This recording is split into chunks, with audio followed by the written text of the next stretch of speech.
He was simply a great baseball man.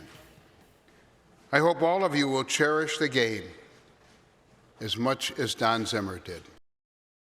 Welcome to the Jack in the Box Sports Desk, home to the All Sports Report. After Bud Selig's touching tribute to Don Zimmer, the partying soon began. 3 households in San Diego celebrating within a couple hours of one another. The first shouts coming from the Aikens in Cardiff.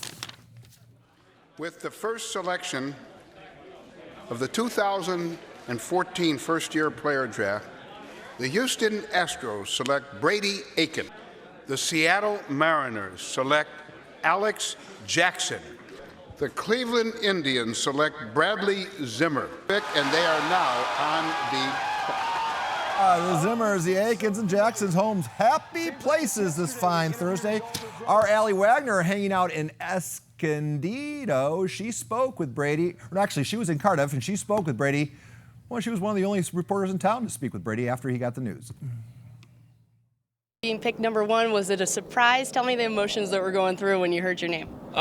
You know, it was kind of a surprise, but you know, it's something that I wanted, something that I worked hard for, and something that I feel like I deserved. And just the moment that it happened, it was so crazy, and it's unbelievable. You had committed to UCLA. How do you proceed forward from here? We're going to have to do negotiating stuff like that. Probably head out and go play rookie ball with the Astros and go see, you know, what they have in store for me. And hopefully in a few years I could work my way up and help the Major League Ball Club win a few games. Is there pressure? Is there excitement? How do you feel at this point? There's definitely pressure. Being a first-round pick anyway, and being the number 1 pick, there's going to be pressure. People are going to be criticizing you the whole way, and you just got to go out there and show them what you can do. With you guys losing and not making it to the championship game, does this kind of equal that out a little bit? Yeah, I think, you know, losing the game, it was tough on the team because, you know, we were up and we wanted to win, and we wanted to win that CAF championship, and that was our goal from the beginning of the year. You know, today's a different day, and because this is just unbelievable. How many phone calls did you get, text messages, as soon as it happened? I had a bunch. I had a ton. Yeah, my phone was blowing up, but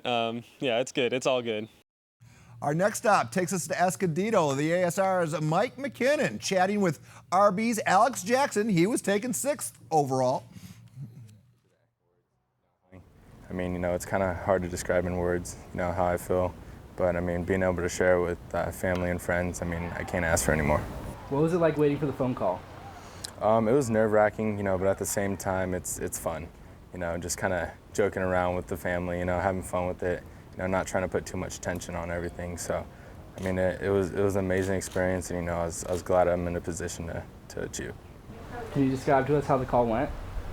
You know what? I mean, it was just one of those where it was, you know, it was almost like you could barely, you know, hear what was going on. You know, you got so many things going on in your head. You know, it was just one of those amazing feelings. So, I mean, it's hard to describe, but it went amazing. Then, do you have any advice for young people wanting to achieve what you have? I would just say set your goals high. I mean, you know, never stop striving until you achieve them.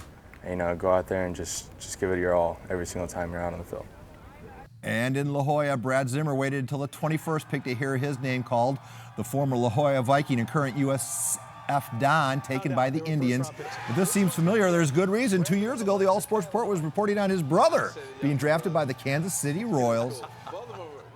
He's obviously been a huge role model in my baseball career, and having him alongside, you know, kind of learning from what he's done in the past and the development he went through as a junior in college was definitely a leap in the right direction for me. So it was definitely very helpful. Hopefully sign my contract soon, and you know, I'm looking forward to getting out there and competing and being a Cleveland Indian for the first time. There were 2 more local picks after the first round. The Pirates selecting former Poway Titan, current USD Torero Connor Joe in the compensatory round, and former RBV pitcher Jake Stinnett going to the Cubs in round 2. So grateful for the opportunity to play.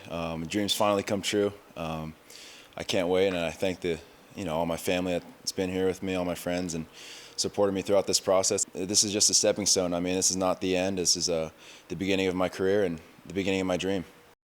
So here's what it looks like. Some of the local names. There will be a lot more in the next coming days as the draft continues.